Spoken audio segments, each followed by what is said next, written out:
kita ini dev create item name. Gini, cukup sederhana ya. Jadi kenapa aku bikin create itemnya dari yang ini, yang di kelas. Terus name aja, karena memang aku cuma inputannya cuma name aja. Item.name. Seperti itu. Once sudah, kita coba panggil eh REST API dev main py. Sorry.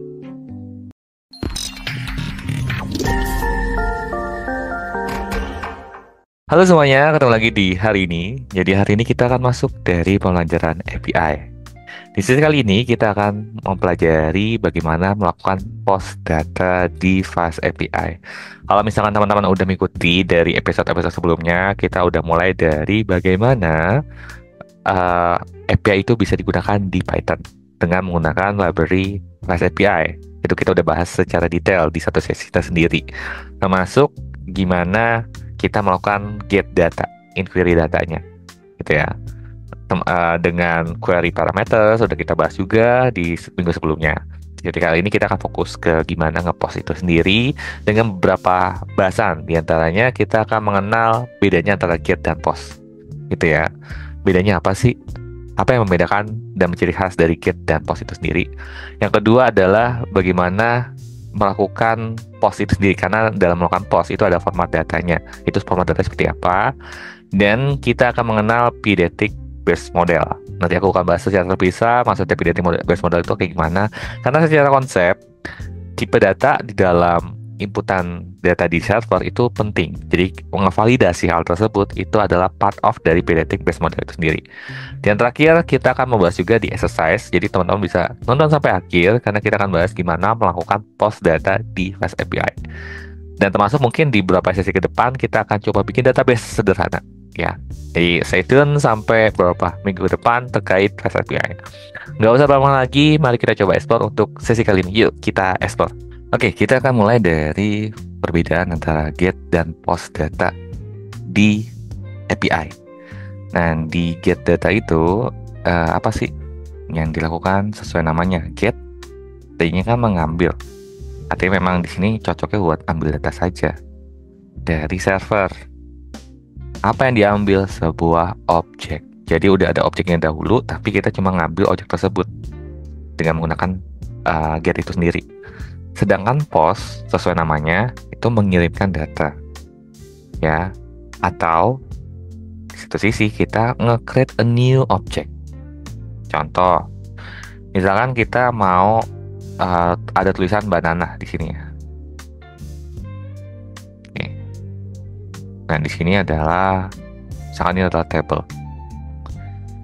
Terus yang dikatakan get, kita mau ngambil tulisan banana ini di halaman UI, user interface dari user. Jadi kita akan nge-get data. Karena datanya udah ada nih di sini. Kita cuma narik doang data yang udah ada. Ditarik, request dulu terus ditarik. Sedangkan kalau misalkan post itu kita misalkan ada banana, kita mau nambahin ada tulisan apple. Gimana caranya kita melakukan post? Post untuk mengirimkan informasi dalam bentuk body ya, itu apple. Jadi nanti di dalam database buah-buahan itu ada apple di sini. Seperti itu. Dan ini baru as a new object. Tuh. That's why dalam melakukan inputan ini ada formatnya kan. Nggak mungkin tiba-tiba ada gitu ya. Pasti ada format yang harus diikuti bersama, yaitu dalam bentuk body parameters. In detail kita akan bahas secara terpisah di sesi kali ini juga. Namun secara gamblangnya formatnya adalah tipe datanya JSON atau XML. Format JSON masih ingat ya, kayak gini. Ini ada kurung kurawal gitu ya. Terus di sini ada name. Nah, name itu nanti sama dengan apa? Misalkan di sini echo. Oke, terus ini tutup lagi gitu. Dan seterusnya ya, di situ in detail seperti itu. Nah, itu bentuknya body parameters yang digunakan untuk input. Nah, kalau misalkan kaitan nama ini ya, ini apple misalkan di sini. Nanti apple-nya ini akan dimasukkan ke dalam database. Seperti itu. Dalam penulisannya, ketika kita mau buat get dan post, bedanya kalau get itu ada tulisan ini get di sini, kalau post ada tulisan di post, dan dia ada apa namanya, location yang digunakannya seperti apa. Ini ada bentuk outputnya, ini adalah return message-nya. Caranya gimana? Teman-teman bisa curl. Kalau curl kan langsung, kalau misalkan mau get data tinggal kayak gini aja ya, gampang banget kan. Tapi kalau misalkan mau send data, kita perlu tambah kayak embel-embel lah ya, embel kalimat, location-nya, posisinya di mana, gitu ya. Nah, kalau di sini kan kita kaitannya sama add user, berarti di sini kita ganti di sini sebagai add user, gitu. Terus accept application JSON, content type-nya, name-nya apa di sini? User kan, di sini user, terus kita ganti echo, gitu ya. Nah, seperti itu. Selanjutnya kita bahas dari sisi HTTP body parameter. Di HTTP body parameter itu ada beberapa ketentuan. Nah, kalau get biasanya kirim data lewat URL kan. Nah, kalau post itu kirim datanya lewat body parameters. Nah, body parameter itu formatnya adalah JSON atau XML. Tadi udah aku bilang di awal. Karena itu yang akan dibaca di backend sebagai inputan. Oke. JSON merupakan default encoding di Fast API. Jadi kalau misalkan teman-teman menggunakan Fast API sesuai pembelajaran sisa kita di kali ini, pasti formatnya adalah JSON. Contoh JSON kayak gimana? Contohnya kayak di bawah sini. Kayak name, titik 2, echo. Gitu. Dan di Fast API itu menerima body parameters. Kita tinggal definisiin aja parameter modelnya dengan pdatic. Nah, pdatic apa sih sebenarnya?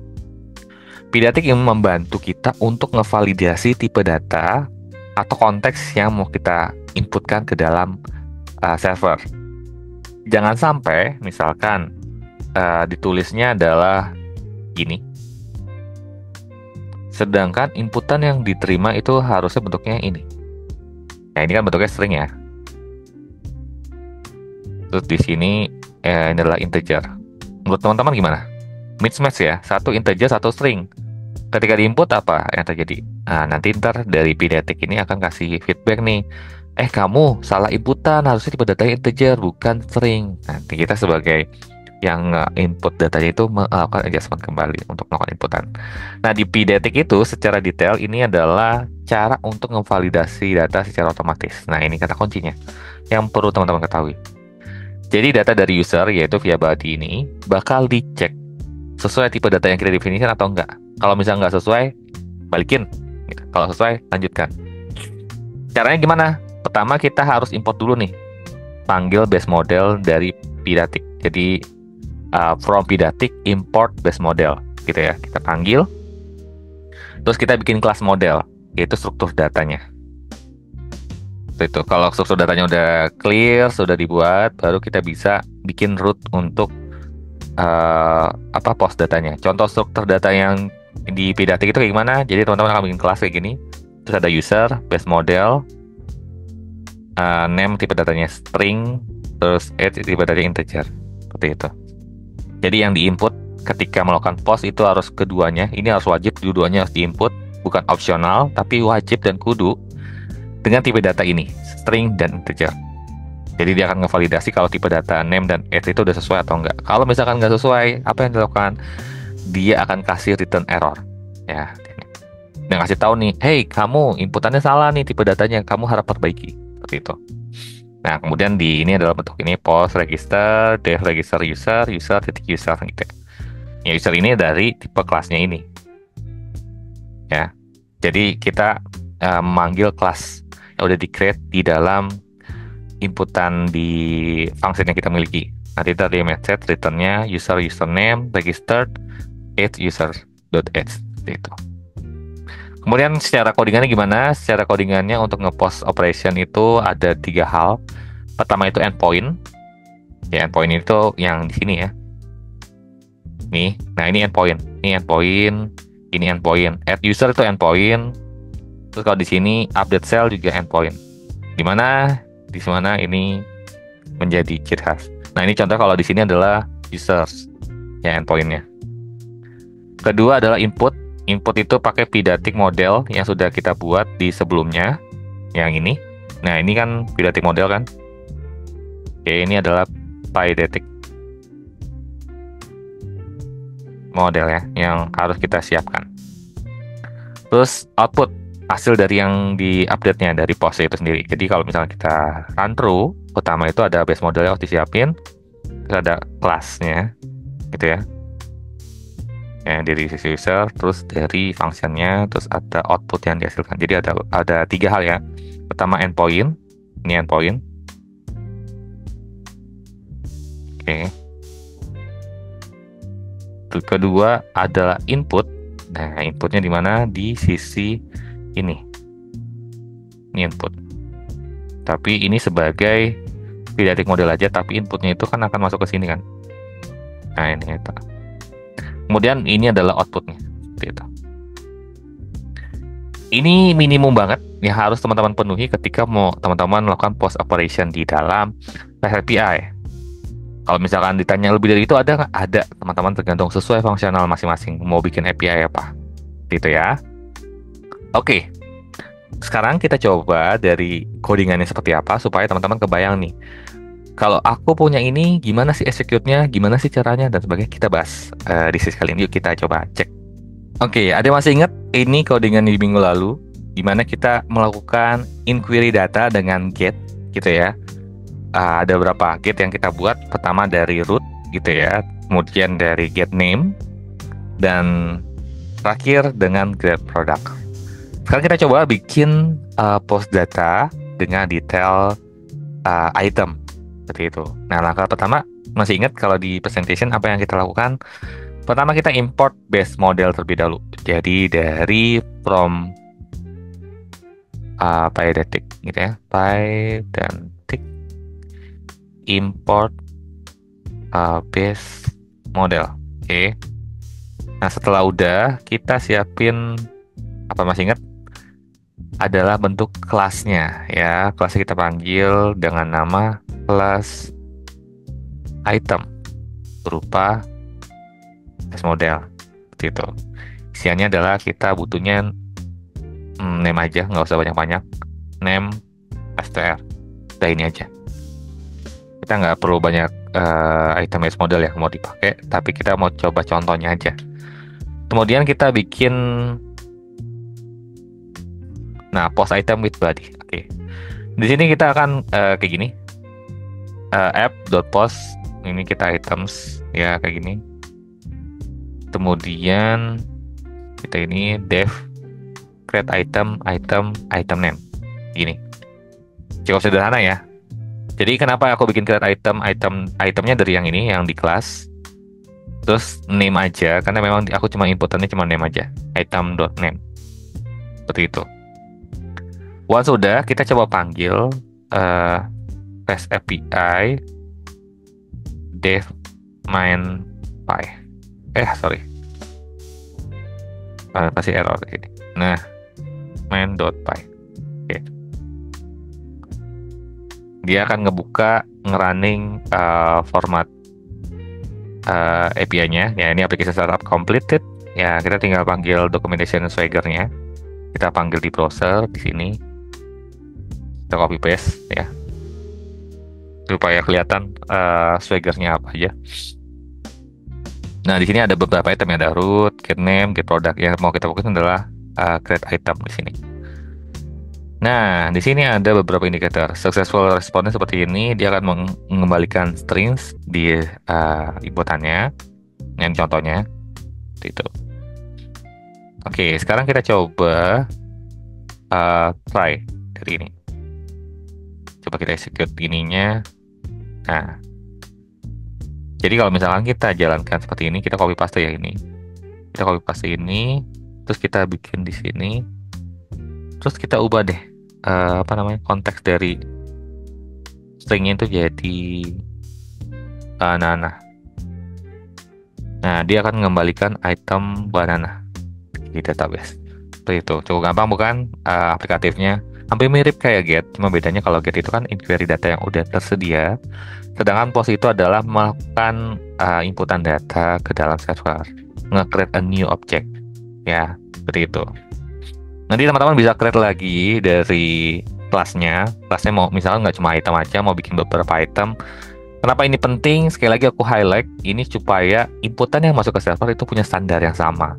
Format tipe datanya sama, string, integer, boolean, atau double dan sebagainya itu punya tipe data yang sama. Jangan sampai beda-beda, karena kalau misalkan di server beda-beda, salah satunya mungkin secara outputnya nggak kurang pas. Seperti itu. Sekian dari aku untuk sesi kali ini. Semoga teman-teman kebayang dari sisi post API. Next episode kita akan bahas lagi dari beberapa item yang perlu kita ketahui ketika melakukan CRUD data di API itu sendiri. Sekian dari aku dan sampai jumpa di sesi selanjutnya. See ya. Oke, thank you buat teman-teman yang udah nonton dari awal sampai akhir. Semoga apa yang aku bagikan bermanfaat buat teman-teman dan melakukan eksplorasi menggunakan API di Python. Ini mungkin adalah sesuatu yang basic, karena aku akan bahasnya dari step by step, dari hal dasarnya sampai nanti ntar kita akan coba bikin use case menggunakan API. Kenapa ini harus dibahas sebagai baseline supaya nanti ntar ketika teman-teman ngedevelop API, apalagi meng-create AI dengan API, itu sangat mudah banget. Teman-teman bisa tahu dari dasarnya, secara konsep itu seperti apa dan execute-nya seperti apa. Di next episode kita akan bahas lebih banyak lagi terkait API. So stay tune. Jangan lupa subscribe untuk dapat detail-detail pop-up terbaru, informasi video terbaru dari channel ini. Dan jangan lupa like kalau misalkan video ini cukup membuat teman-teman tertarik. Dan jangan lupa komen di bawah kalau misalkan ada pertanyaan terkait strategi yang teman-teman hadapi ketika ngebuat API dan sebagainya. Boleh drop di komen aja, nanti aku coba reach out teman-teman dengan segera. Sekian dari aku untuk sesi ini, terus semangat belajar dan sampai jumpa, sih ya.